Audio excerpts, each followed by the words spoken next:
February 15th. Radio Theater presents Jack in Brewster's Millions. Lux presents Hollywood. Tonight, our producer, Cecil B. DeMille, brings us Jack Benny and Mary Livingston. And as added attractions, 2 sweepstake winners, and Willis of Hollywood, stocking designer of the stars, and the Lux Radio Theater Orchestra under the direction of Louis Silvers. So, to the makers of Lux Flakes, those gentle, marvelously effective soap flakes, welcome you to another hour in Hollywood.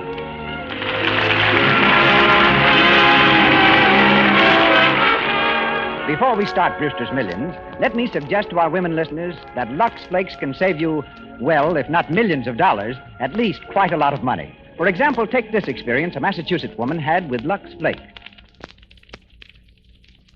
Friend and I each bought a pink silk suit at the same time. She was first along to hers. When she told me how it shrunk and was almost white, well, I was discouraged and put off washing mine. At last I had to, and using Lux as I always do, I found it didn't shrink in any way, and the color hadn't changed at all. I then asked my friend what she used, and it was not Lux.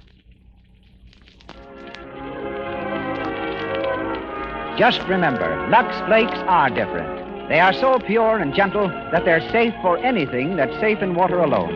It's a waste of money to have nice dresses spoiled in washing. So, always use Lux Flakes and play safe. And now, the producer of the Lux Radio Theater, ladies and gentlemen, Mr. Cecil B. DeMille.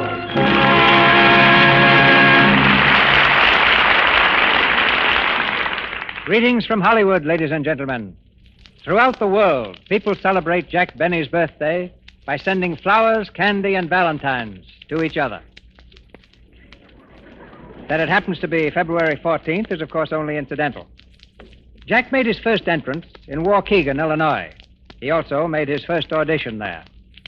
At a tender age, he played the violin for the manager of the local theater. Deeply impressed, the manager gave him a job at once as doorman. When the World War broke out, Jack took a personal interest in it. He joined the Navy. To toughen him for battle, his officers asked him to play at a sailor's benefit. Jack was only a little like Nero on this occasion, for while he played, the audience burned. So when he put down his fiddle and talked, they enjoyed every minute of it. Jack knew right then that while his fiddle playing was funny, his jokes were funnier. The way Jack became the husband of Mary Livingston is funny, too. They were introduced by one of the 4 Marx brothers. The first night they met, Jack couldn't understand a word Mary said because she didn't say anything. A few months later, Mary called to see him. This time, she talked to the extent of telling him that she liked him very much. Jack married her at once before she could change her mind. The most popular comedian on the air, Jack is a record-breaking picture personality. The statisticians tell me that in his recent film, College Holiday, he smoked the incredible number of 1,500 cigars. I noticed Jack smoking one of the cigars a little while ago, and I agree with the statisticians. They are incredible. Tonight, we hear Mr. Benny as Jack Brewster, and Miss Livingston becomes Mary Gray. But we've heard enough about our stars. Now let's hear from them. Ladies and gentlemen, the Lux Radio Theater surrenders its microphones to Jack Benny and Mary Livingston in Brewster's Millions.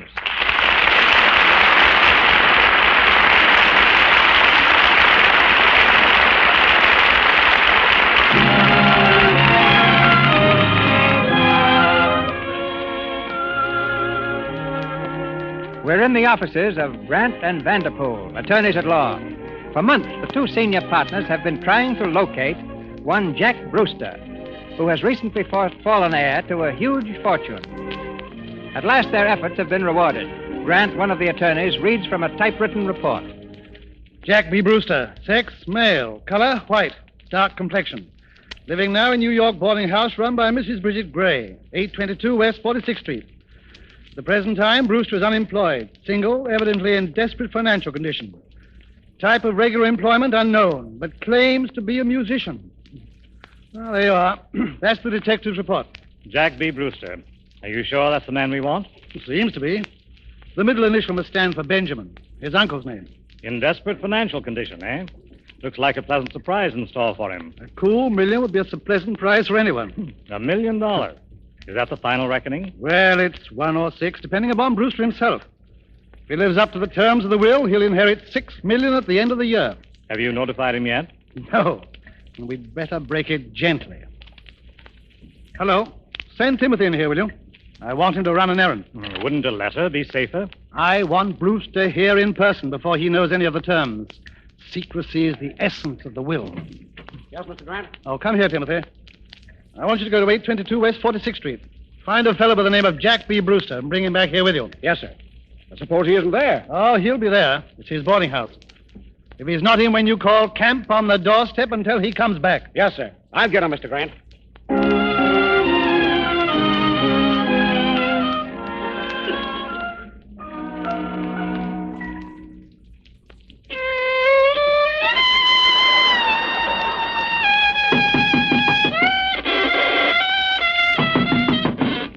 Oh, come in.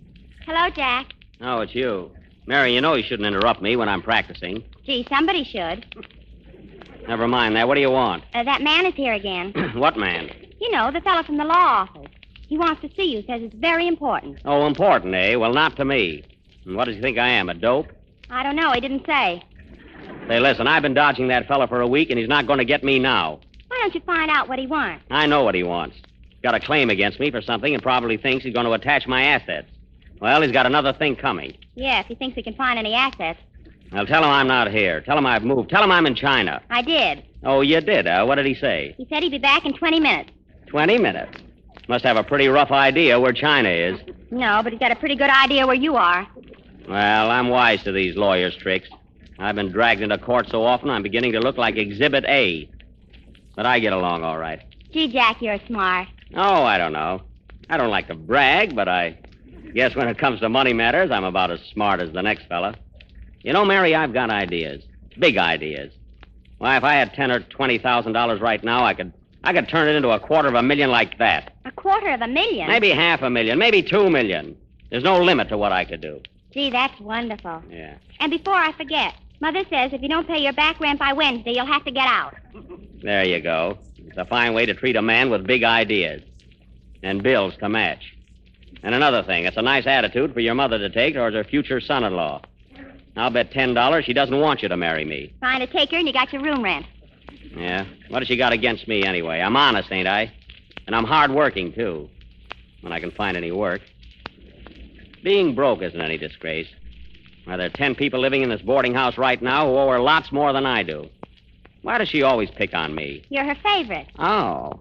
But don't let it worry you, Jack. I still feel the same. Do you, Mary? Of course I do. Well, that's all I need. If you have faith in me, I can lick the world. We'll get married yet. You wait and see. Sure we will. Say, Mary, remember the first time we met? Gee, that was a great day for me. I'll never forget it. I tried, and I can't either.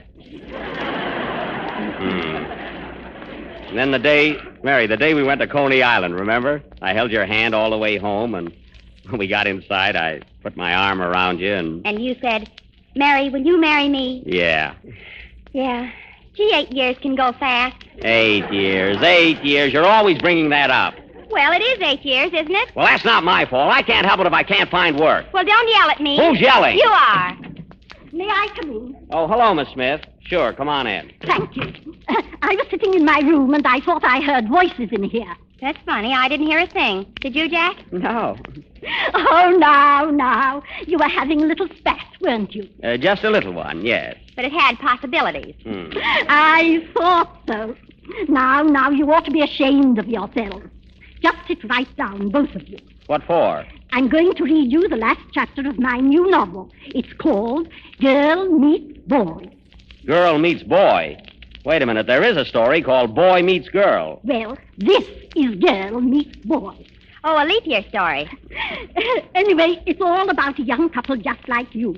It'll do you good to listen to it. Now, look, Miss Smith, there's no use wasting your voice and your energy reading it to us. You ought to save your strength for reading it to the publishers. She read it to 5 of them already. That's enough, Mary. You said it. Now, listen, children. Girl Meets Boy by Sophie Smith, Chapter 10. Chapter 10? What happened to the first 9? What's the difference? Oh. No. I want to start with chapter 10 because that's the reconciliation theme that brings the lovers back together. And that's what I want you to hear. Very well. Go ahead. In the gathering shadows of the midsummer twilight, Gwendolen stood in the garden of the inn with Theodore. Oh, Gwendolen, he murmured. Oh, Theodore, she answered. His arm stole round her waist, and pressing her close, he kissed her full on the lips. A long, blistering, lingering kiss. Now we're getting someplace. So is Theodore. Mary. Go ahead, Miss Smith. Carried away by the ardor of his love, Theodore seized her in a mad embrace, flung his arms round her, and crushed her closely to him. Mary, what are you laughing at? Theodore goes wild. Mary, please, it's getting interesting. Continue, Miss Smith. Oh, my sweet, he Who, said. me? Oh, pardon me. It's been so long since last we held each other in this close embrace. So long. Yes, she said. 8 long years. Hey, stop. Why, Mr. What are you trying to do? Start some more trouble? Mary? Yes, Ma. Oh, here you are. Oh, good morning, Mrs. Gray. Good morning, is it? Do you know what time it is? I've come up here to tell you once and for all I'm serving breakfast up to 11 o'clock. And if anyone can't come on time, then he gets left. All right. Come on, Jack. Last one down. Sits on the piano stool. Okay.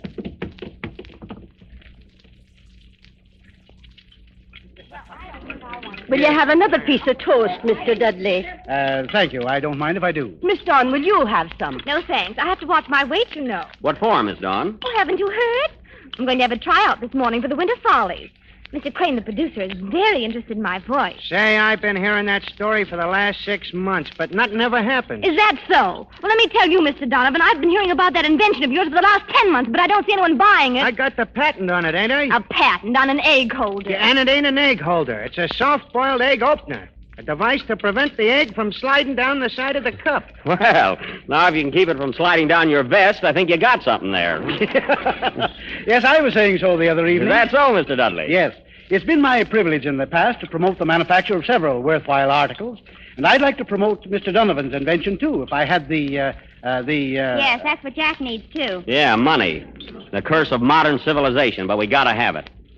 Why, if I had a couple of $1,000 right now, I could turn it into $1 million like that.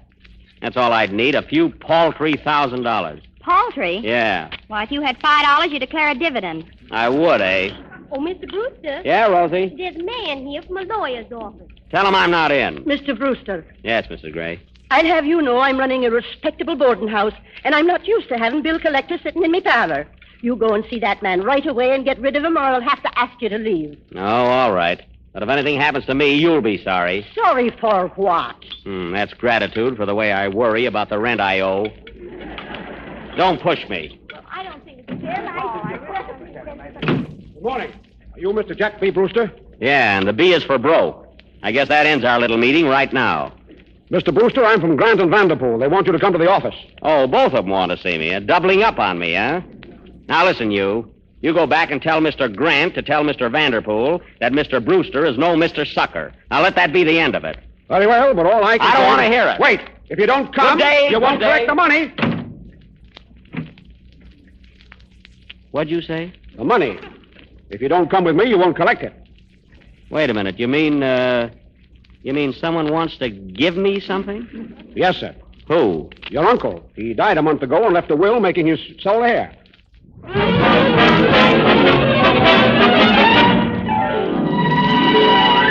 Shall I get some more water, Mr. Grant? Rub his wrist. He said he'd faint. You should have broken it gently. Mr. Brewster, are you all right? Oh. Oh, good. He's coming around. Now get into the outer office, Timothy, and don't let anyone come in here for an hour. Yes, sir. Mr. Brewster, look at me. Are you all right?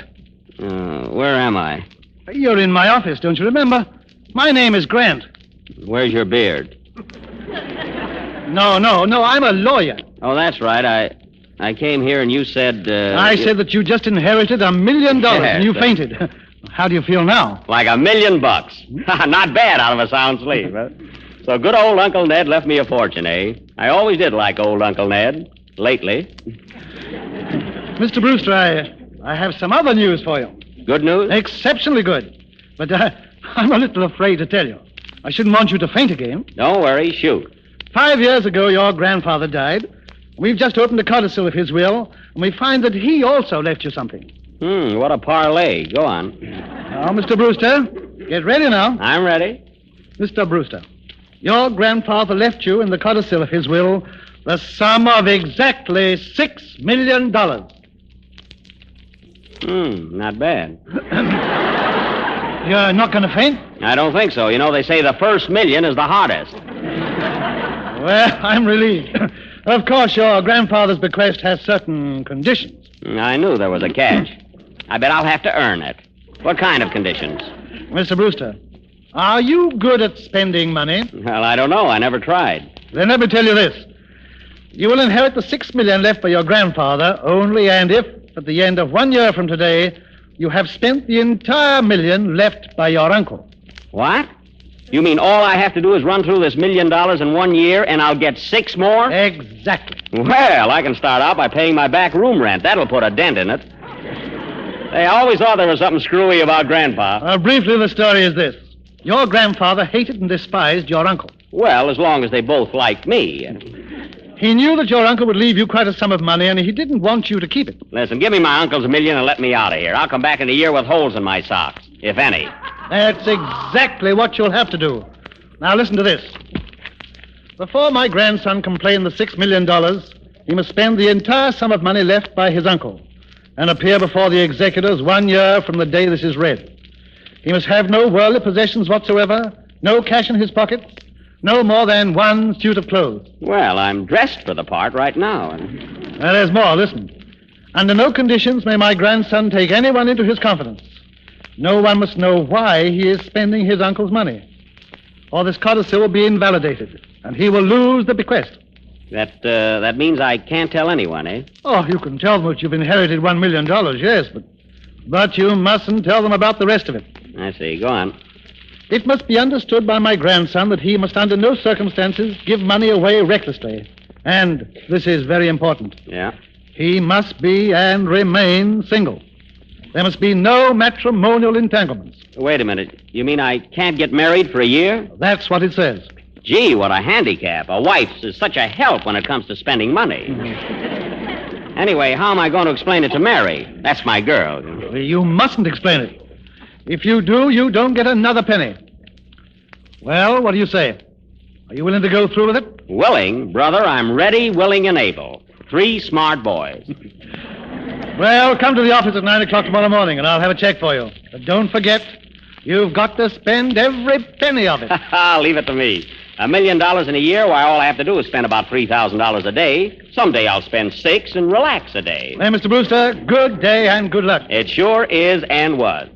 Just think of this. This morning I didn't have a dime, and now I'm a millionaire. Well, so long, Mr. Grant. So long. Oh, I almost forgot. Lend me a nickel, will you? I want to go home on the subway.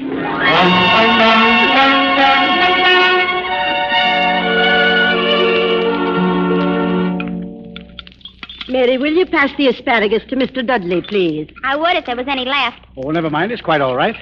Oh, by the way, Mary, where is Mr. Brewster? I haven't seen him since breakfast. Don't ask me. This is the first time he's missed a lunch in 3 years. I think he left the house with that lawyer fellow. Hey, maybe they put him in the jug. Pass the butter, will you? Oh, I hope nothing has happened to him.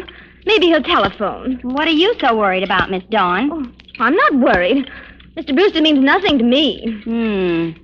Will you pass the bread, please, Mr. Donovan? Say, I thought you was trying to keep your weight down. Ain't you getting a tryout today? She had it already. Pass her the bread. Well, greetings to you, one and all. Well, look who's here. I told you he never missed lunch. Mary, I've got some news for you, and what news? Folks, you're in on this, too. But hold on to your chairs, because it's going to blow the roof off. Well, what is it? Ladies and gentlemen, you are now looking at none other than Jack B. Brewster, the millionaire. The B is for big shot. B is for bottle, and that's what you've been hitting. What do you mean, bottle? I tell you, I'm in the money. I'm a millionaire. Is this on the level? Sure it is. My uncle died and left me $1 million. Holy congratulations. Thanks, everybody. Thanks. Well, Mrs. Gray, what do you think of me now? Pay your back rent by Wednesday or get out. All right. You'll get your rent, and I'll get out, too. I'm moving to a Park Avenue penthouse tomorrow morning, so there. I want you all to come up and see me sometime. We will, tall, dark, and balmy. But I'm not going to forget my old friend. Sophie, did you say that book of yours was finished? Why, yes, Mr. Brewster. Well, bring it around. I'm going to publish it for you. What? Are you crazy? That book has been turned down by every publisher in the country. Well, we'll send it to another country, and that's not all I'm going to do. Mike, I'm going to manufacture and market that invention of yours. Hooray! I'll show you my heart's in the right place. Dudley, you can be my business manager. I need one. You need a keeper, too. I'll get one. Oh, Mr. Brewster, how can I... Don't say no more. I'll start you off at $200 a week. Oh, Mr. Brewster, I think you're just the most wonderful thing. You haven't seen anything yet. You know what I'm going to do for you, Miss Dawn? I'm going to finance a new show, the biggest thing that ever hit Broadway.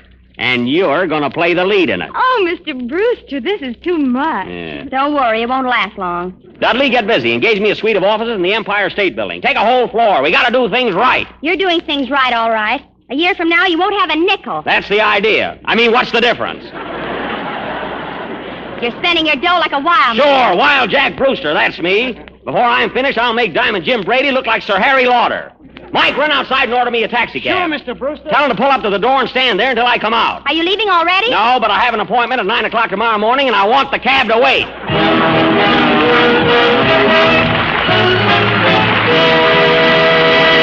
We'll continue with Brewster's Millions in a minute. Now, I'd like to take you to a pretty little home on Arden Street in Los Angeles. A young bride is upset, and she's telling her friend about it.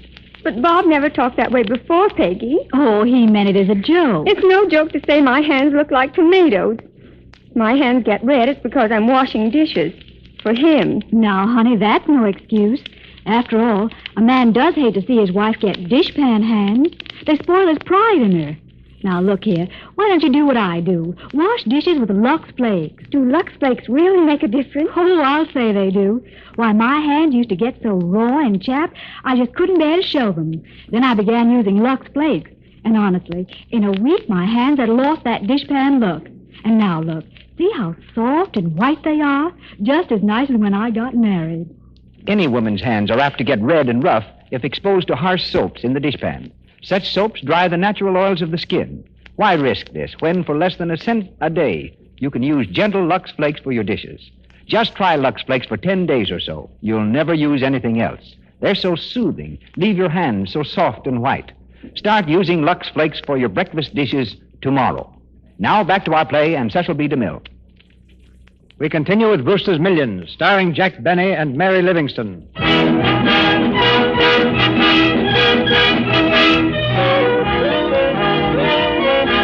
Faced with the enviable task of spending $1 million inside of a year, Jack has gone on a mad buying spree. Nothing is too much, nothing is too good. But his romance with Mary is at a complete standstill due to the conditions of the bequest. He can't marry her, nor can he tell her the reason. As our scene begins, we're in Jack's suite of offices. Mary and Dudley, the business manager, are in deep conversation. I tell you, Miss Gray, he's throwing his money around like a madman. He's run through $100,000 in the last 30 days, and what has he got to show for it? A lot of canceled checks. Exactly. Now look at this. $710 for typewriters. How many did he get? 10. And he's hired 5 stenographers. Gee, they'll have to use their feet, too. Oh, Miss Gray, you've got to do something. If he keeps on at this rate, he won't have a penny to his name. And he's in the market, too. He's just bought 1,000 shares of stock that's headed straight for the bottom. If they sell him out, it'll cost him about $40,000.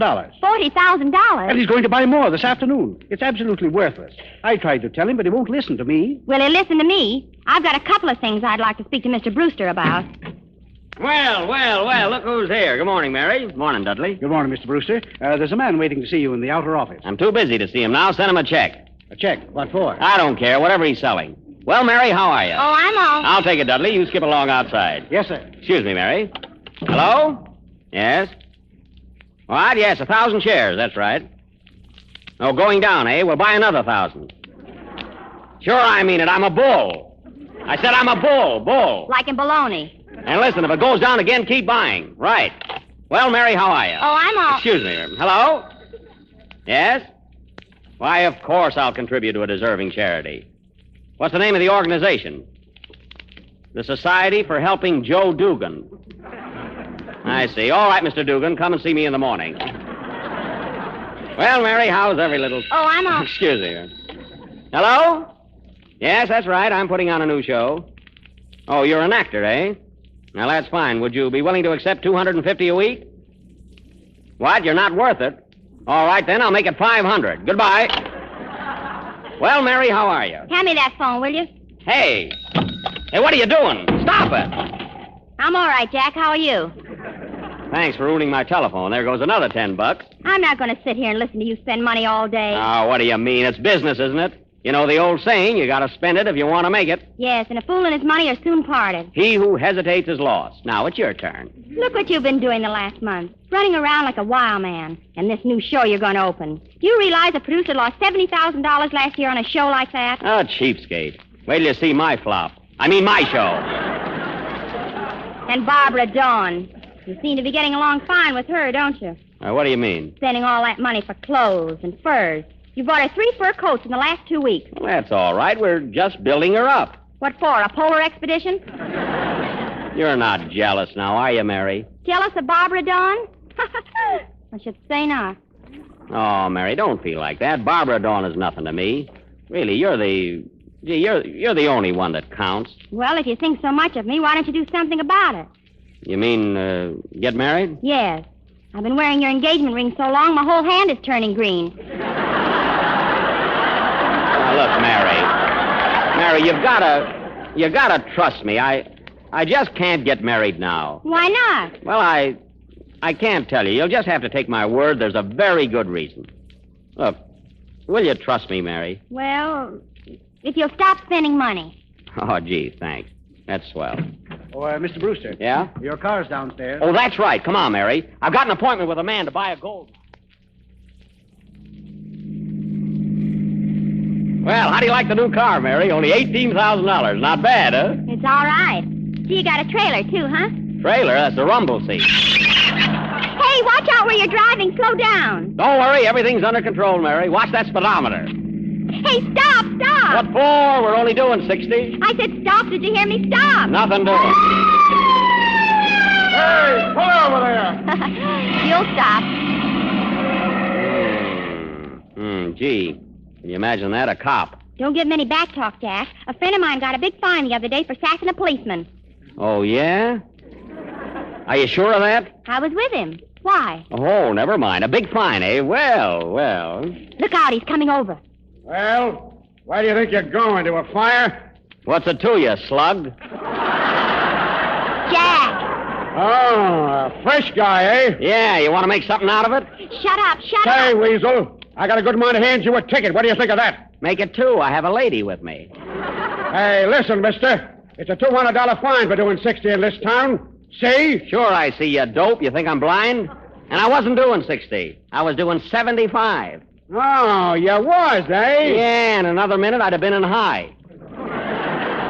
Now, listen, you. Ah, come on. Give me a ticket and scram out of here before I lose my temper. Shut up! I won't shut up. What does he think he is, anyhow? I'm a citizen of this town and a taxpayer. I'm not taking any back talk from a dumb flatfoot. What do you think of that, Charlie Chan? I guess you're right, mister. What? Maybe I was too hasty. I'm sorry. Hey, wait a minute. After all, it's folks like you who are paying my salary, and I got no right to get fresh with you. Excuse me. Hey, wait, what about the ticket? What about that $200 fine? Oh, that's all right. Forget it, mister. So long. Hey!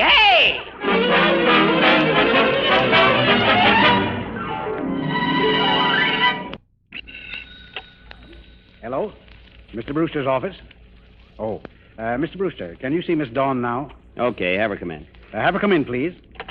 How do we stand, Dudley? Go on with that report. Well, that's all there is, sir. Your expenses for the last 2 months total almost $300,000. $300,000 in 2 months. Not bad. How's that stock of mine? Going down faster than ever. Good. When it hits 0, sell. Oh, hello, Miss Dawn. Hello, Mr. Brewster. That'll be all, Dudley. Yes, sir. Well, how's the little leading lady today? Just fine. Like my new dress? Hey, that's all right. Better get a couple of more just like it. Oh, Jack. Why are you so sweet to me, Jack? Oh, I just like to spend money, and you've got to have clothes if you're going to be a star. You're one of my big investments, Miss Dawn. Was that all I mean to you? An investment? Well, now, I don't believe it. You wouldn't be doing all this for me unless... No. Oh, Jack, why don't you say it? Why don't you tell me that you love me? What? You do. You know you do. Now, look here, Miss Dawn. You're making a big mistake. Perhaps, but I love you anyway. There, I've said it. I mean, you're all wrong I'm about not that. wrong. I- I don't care what anyone says about you. I still think you're the nicest man I ever met. Oh, now. Oh, Jack, darling, Hello, Jack. Oh, hello, Mary. Come right in. You know Miss Dawn, of course. Miss Dawn? Not the Miss Dawn. Yeah. The one who used to live at our boarding house? I think you remember me. Gee, I didn't recognize you for a minute behind those eyelashes. Or is it a new kind of a veil? Now, wait, Mary. If you'll excuse me, Jack, I'll come back sometime when you're alone. He was alone when I came in. Hmm. Oh, she wants to be alone with you, huh? What did she mean by that crack? Oh, don't pay any attention to her, Mary. Listen, do you want to come to the theater with me? I'm picking talent for the new show. Talent? It was up to you. Garbo would still be in Sweden. Oh, come on.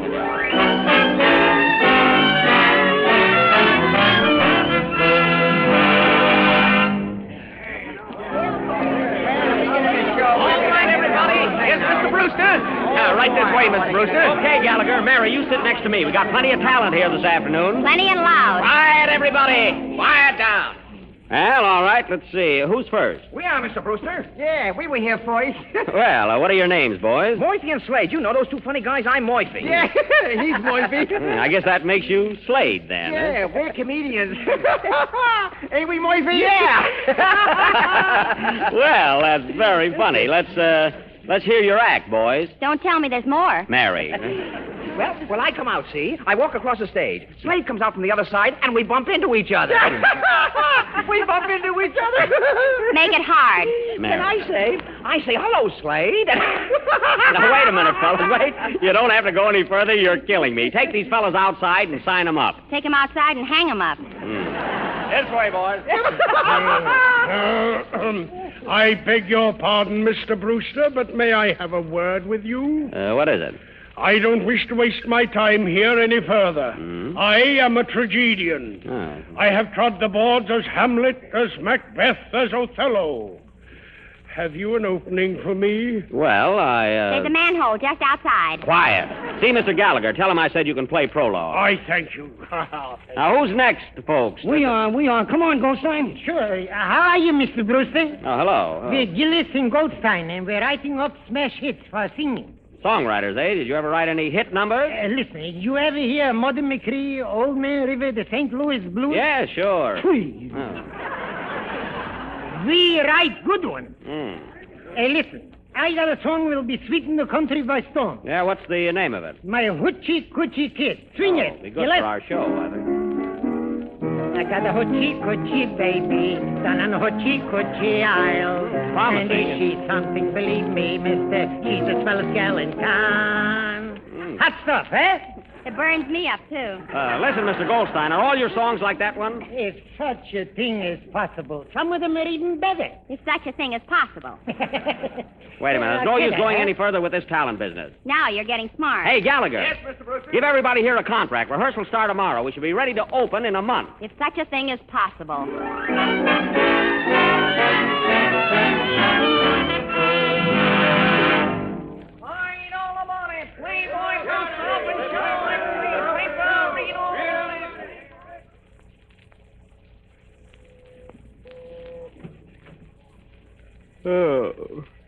Hello, Dudley. Hello, Mr. Brewster.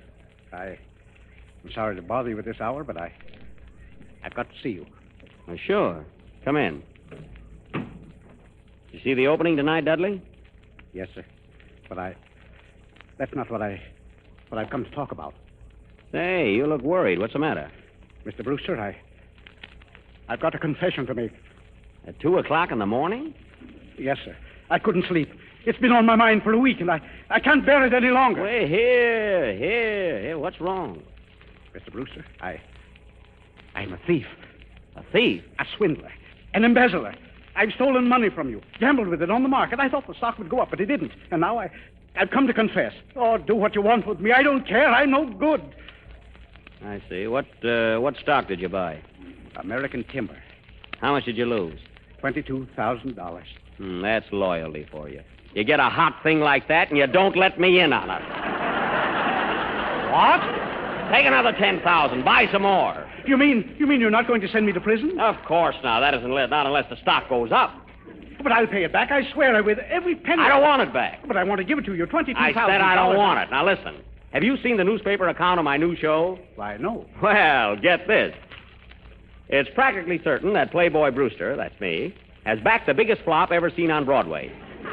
Before it is withdrawn, it will probably cost him over $200,000. There. And you come around with your paltry $22,000. Get out of here.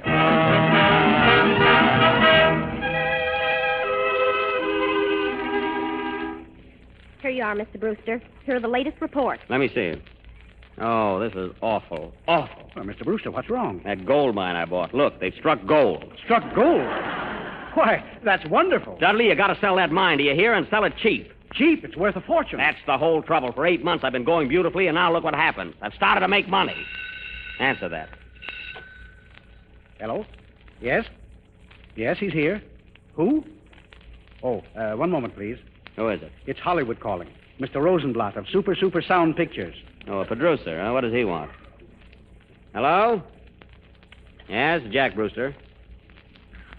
What? You want to buy the rights to my show? Are you crazy? My show was a flop, the biggest flop in years. Oh, I see. You like to buy flops because they're cheaper. Well, I won't sell. No, I don't want a check for $50,000. Goodbye. Oh, this is terrible. What am I going to do? Why, Mr. Brewster, I don't understand. Shut up. I got to think something. Yeah, what can I do to... Wait a minute. Wait, I've got an idea. Yes, sir? Dudley, go out and buy me a yacht. A what? A yacht, a big one. Hire me a crew and invite all my friends. My enemies, too. I want a crowd. We're going on a 3-month cruise.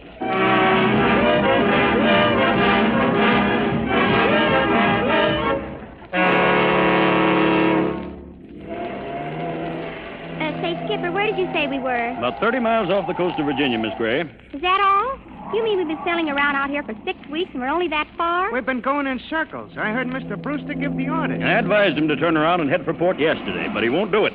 Head for port? What for? The barometer's falling fast. We're in for a heavy storm. A storm? Holy smoke. I can't understand, Mr. Brewster. I asked him why he wanted to stay out, and he said he can't run the risk of making money on shore. I think he's going batty. Where is he now? He's forward with Miss Dawn. Oh, he is, eh? I've suspected that for a long time. I mean, he's in the forepart of the boat. He and Miss Dawn are making plans to produce another show. What? Another show, eh? Wait here, folks. I'll tell him a thing or two. You see, Miss Dawn, I figure the ballet alone will cost about $70,000. Oh, that's wonderful. You know, I think there's a storm approaching. You said it, fathead. I want to speak to you. Oh, a tornado, huh? Hello, Mary. What's the idea of putting on another show? Didn't the last one cost you enough? Not quite. You see, Pardon me. I'm not wanted here. I'll leave. You got something there. Goodbye. Now listen, Mary. You listen to me. I'm sick and tired of the way you're throwing money around. And I'm sick and tired of waiting for you to make up your mind about getting married. Oh, why are you getting excited? Excited? I don't want a honeymoon on the Townsend plan. Mary, look, give me 2 months. That's all I ask. Just 2 months. What are you talking about? Oh, Mary, I can't explain it now, but the show will cost about $250,000. That's exactly what I have to get rid... Oh, don't ask me. All right. But listen to this. If you throw another penny away on a new show, or any other crazy idea, we're through. Washed up. Oh, Mary. I mean it. If you do one more crazy stunt, I'll never look at you again. Mr. Brewster! Mr. Brewster! Mr. Brewster! What do you want, Skipper? We've got to turn around and head for port, sir. We're listing badly. But I don't want to go on shore. We've got to. And if we don't start now, we'll have to be assisted by the Marjorie O. She's standing by to help us. Oh, I don't care. Do what you want. Yes, sir. But if the Marjorie O assists us, she'll get salvage value. The whole boat will belong to the owners of the Marjorie O. What? It's maritime law. You'll lose $250,000. Wait a minute. Are you sure of that? Yes, sir. Oh, put out to sea. What? Are you crazy? Yes, sir. Put out to sea and notify the Marjorie O. We need assistance. Tell her we'll give her salvage rights and a bonus to every sailor. Go on. Go on.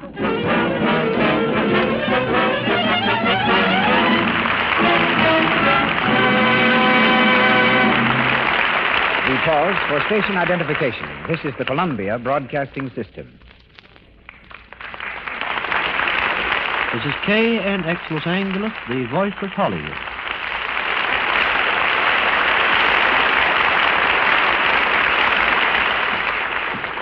After getting rid of $1 million, we think Jack Benny Brewster and Mary Gray Livingston are entitled to a little rest. So before continuing our play, we bring you another couple who also find themselves the possessors of sudden wealth. As the result of a $2.50 investment in the Irish sweepstakes, Marjorie Wood and Norbert Jansen of Los Angeles have just received $50,000. I've asked them here to tell us what it's like to get pennies from heaven. Ladies and gentlemen, Marjorie Wood and Norbert Jansen. First, what are you going to do with the money? We put it in the bank. In a joint account? Well, not exactly, Mr. Mills. You see, we figured if we could win $50,000, then anything might happen between now and April. Then we expect to get married. We decided not to take any chances. What do you do for a living, Bert? Well, I'm a painter. Portraits or landscapes? Neither. He paints hot water heaters. And you? Well, I used to work in an ice cream parlor, but I've been taking it kind of easy ever since the money came along. In our play tonight, Jack Benny fainted when he found a fortune in his lap. How did you take the shock? Well, we were both eating lunch over at Marjorie's house, but we learned that our horse had been drawn. But what did you do? What did you say? We just looked at each other, and Norbert said, "Say, I sure would like another piece of apple pie." The first thing we're going to do is buy a car so we can go on our honeymoon. We've never seen New York, and I sure want to... And if we aren't scrapping by that time, I guess we'll all go down to Florida. But first, I want to see Niagara Falls. And when we get back, I'm going to keep on painting hot water heaters, and Marjorie can run the house. And believe me, we're not going to have any maids either. I learned plenty in my life about being thrifty and careful, and I'm going right on being just the same way. Because this is a Lux program, Mr. DeMille, I'd like to say to you one of the things that has helped me a lot in being thrifty has been to take care of my silk stockings and other nice things by washing them in Lux flakes. I'll continue to use them. That's sound advice for every housewife. And now just one more question. Why do you suppose fate picked you two to win that $50,000? Well, I don't know, except maybe it was because I was born on Friday, April 13th, 1913. And you, Miss Wood? I wished I could be original, but I can't. I was born on Friday, April 13th, 1913, too. Why don't you get married on April 13th? And let's hope your luck continues. Thank you both for coming here. Bye, Goodbye, Mr. Mr. DeMille. Don't leave till you see what happens to Brewster. And now, Brewster's Millions, starring Jack Benny and Mary Livingston. It's the morning of the last day, the day on which Jack has to be completely broke if he's to inherit his grandfather's $6 million. In his hotel room, he's talking to Grant, the lawyer. So you're really broke, are you, Mr. Brewster? Listen, Mr. Grant, I'm so broke that, well, I haven't eaten in a week. If I pull my belt in one more notch, I'll look like an hourglass. What about possessions? Do you own anything? Not a thing.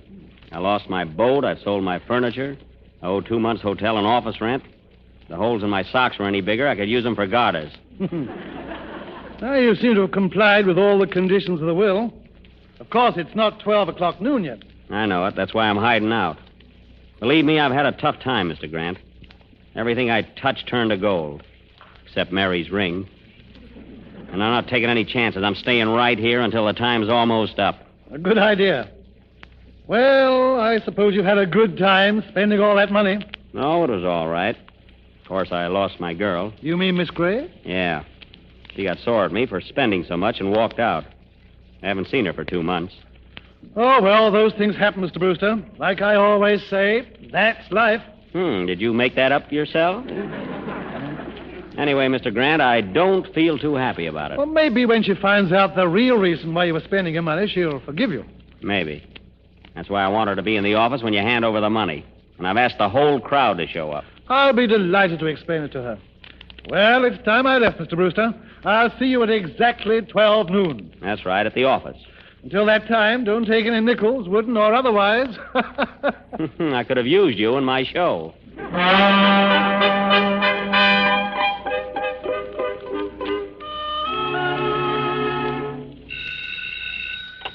Hello? Yes, this is Mr. Brewster's office. No, he ain't here. Yeah.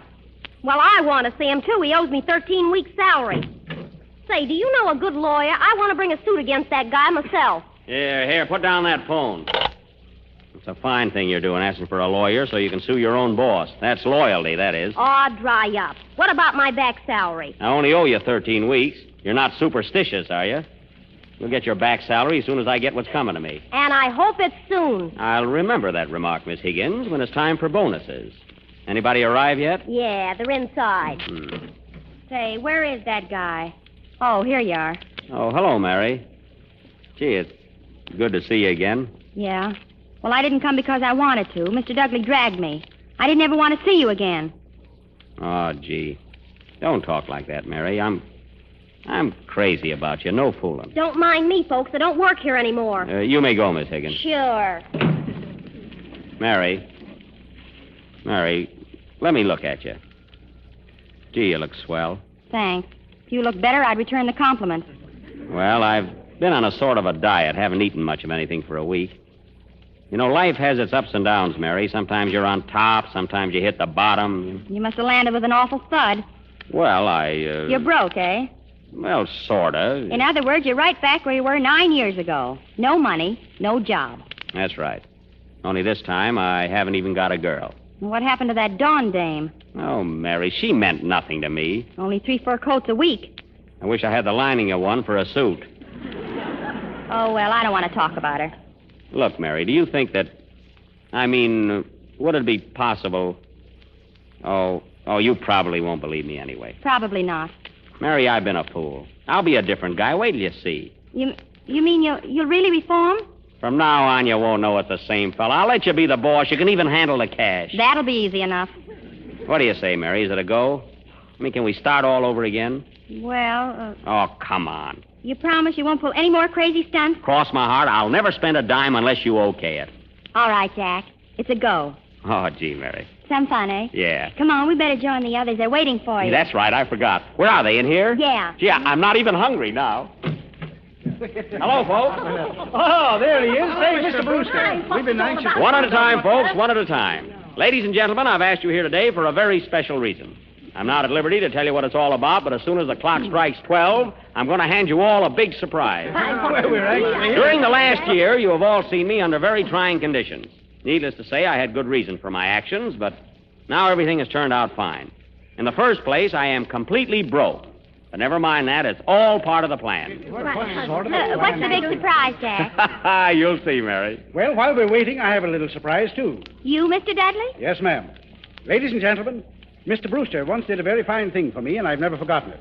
To show him that my heart's in the right place and to prove my gratitude, I take pleasure in returning to him his $22,000. What? Here you are, Mr. Brewster. Here. Put it away! Put it away! I promised to pay it back. Who asked you for it? Get rid of it. Jack, you take that money. No. Listen, I don't want it. I can't take it. I don't know what he's talking about. Remember what I said, Jack. Open the window, quick. The man's crazy. Now give me that money. There.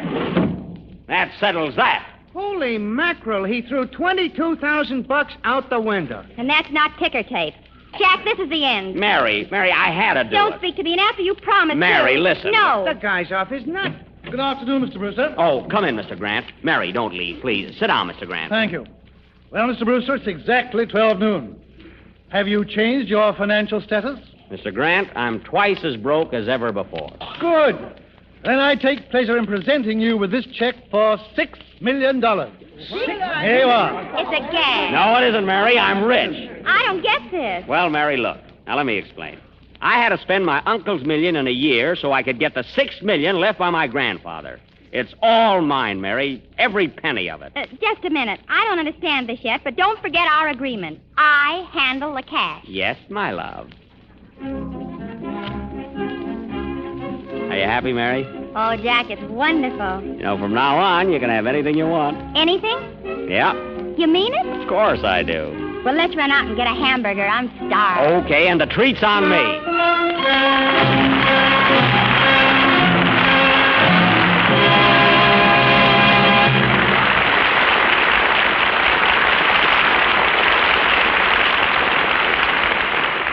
Brewster gets his millions, Mary gets Brewster, and we get a promise from Jack Benny and Mary Livingston that after a little time out, they'll be back with us for a bit of Benny banter. Willie's of Hollywood is not a term referring to the jitters of the film capital. Willie's is really William Monshine, the man who sheathes the handsome legs of many Hollywood stars in silk stockings. His rise is one from canvas to silk, for Willie started his career as an amateur prize fighter, winning 60 out of 85 bouts by knockouts. But then silk stockings caught his eye, and he's been designing them ever since, for motion pictures and such Broadway shows as Earl Carroll's Vanities. Ladies and gentlemen, Willies of Hollywood. Thank you. A woman's vanity can be blamed for a lot of things, ladies and gentlemen, but not for silk stockings. For it was none other than King Henry VIII who first exhibited the fatted calf in silk. His daughter, Queen Elizabeth, was the first woman to wear silk stockings. Her first pair were 2 months in the making. Now, you tell us about the stocking feet of Hollywood's royalty. Right now, many of the stars are wearing sandal stockings, those that have neither toe nor heel. This is the type that now graces the international famous legs of Marlene Dietrich. Lily Pons wears them, afternoon and evening. Grace Moore prefers them, and so does Greta Garbo. Miss Garbo is frequently accused of large feet, but I assure you she wears the same size stocking as the average woman, 9.5. Ginger Rogers is very fond of iridescent stockings. Jean Harlow invariably wears nets, mesh hose for both street and formal dress. Well, this may be a little shock to the husbands in our audience, but didn't you tell me that a woman should have 20 pairs of stockings? That's quite true. But they'll last a full year if properly cared for. Here's the advice I give the motion picture wardrobe directors here in Hollywood. When you use Lux Flakes, you preserve the elasticity of silk. And naturally, stockings fit better and wear longer. You should never soak stockings or rub them. Just dip them into Lux suds that are lukewarm or cool. Then rinse in almost cool water. After this, you can roll them in a Turkish towel to take out the moisture. Then shape them a bit and dry away from heat. Never dry stockings on a radiator. Here are some tips about selecting the right stockings. If you're a little on the heavy side, you'll find that stockings with clocks or net stockings with perpendicular lines will slenderize wide calves and ankles. If your legs are a bit too thin, get stockings with a very low heel. I hope I've been of some help. Thank you. Good night, Willies of Hollywood. According to the clock, it's now time for tonight's star to make a second entrance. I welcome her with a bouquet of freshly plucked congratulations. Ladies and gentlemen, Miss Mary Livingston.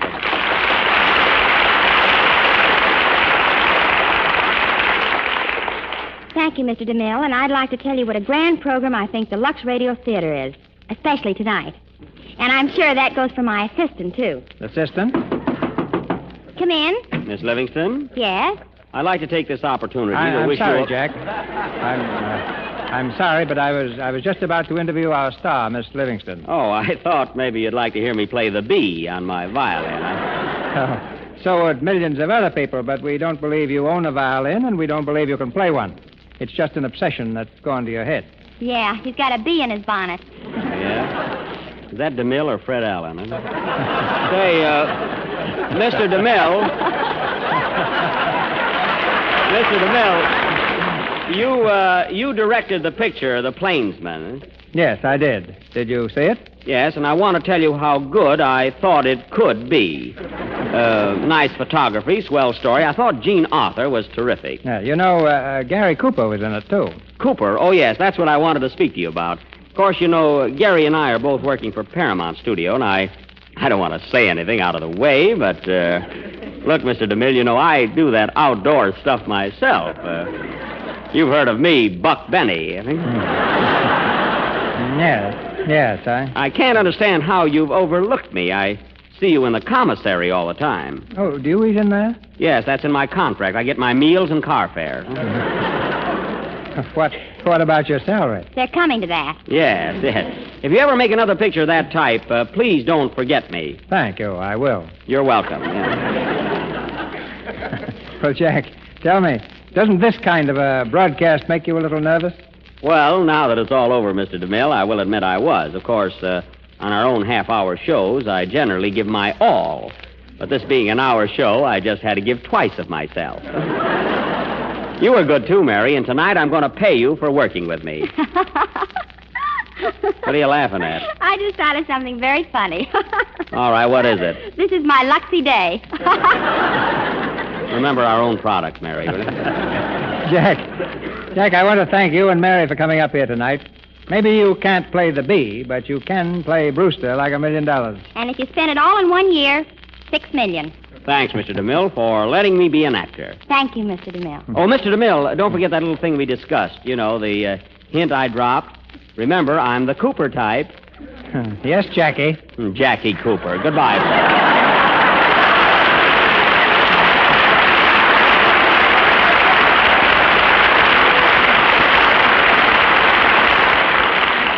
Thank you, Jack Benny and Mary Livingston. Ladies and gentlemen, this is your announcer, Melville Ruick. There's a rare dramatic thrill awaiting us next week, and Mr. DeMille tells us about it in just a moment.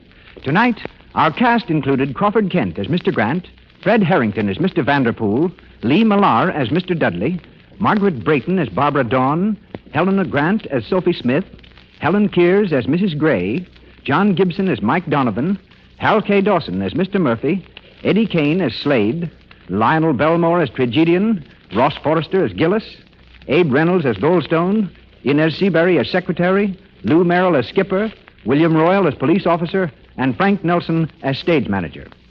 The play Brewster's Millions is by Winchell Smith and Byron Ongley, dramatized from the novel by George Barr McCutcheon. Jack Benny and Mary Livingston appeared through courtesy of General Foods, the makers of Jell-O, Mr. DeMille, Paramount, and Mr. Silvers, 20th Century Fox, where he was in charge of music for the new film Love is News. And now, Mr. DeMille. Next Monday night, the Lux Radio Theater, we nail the skull and crossbones to our mast and lift anchor on what I consider the most thrilling and romantic drama ever to have come from the pen of that master of adventure, Raphael Sabatini. Our play, Captain Blood. And our stars, the same splendid four who made the motion picture such a memorable event on the modern screen. Ladies and gentlemen, Errol Flynn, Olivia de Havilland, Basil Rathbone, and Henry Stevenson.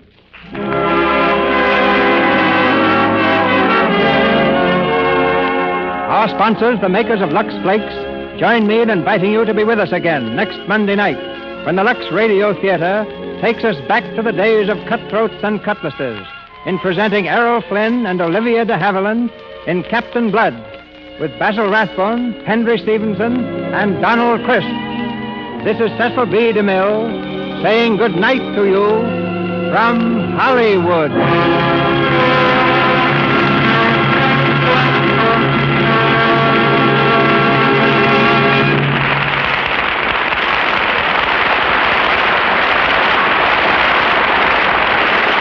This is the Columbia Broadcasting System.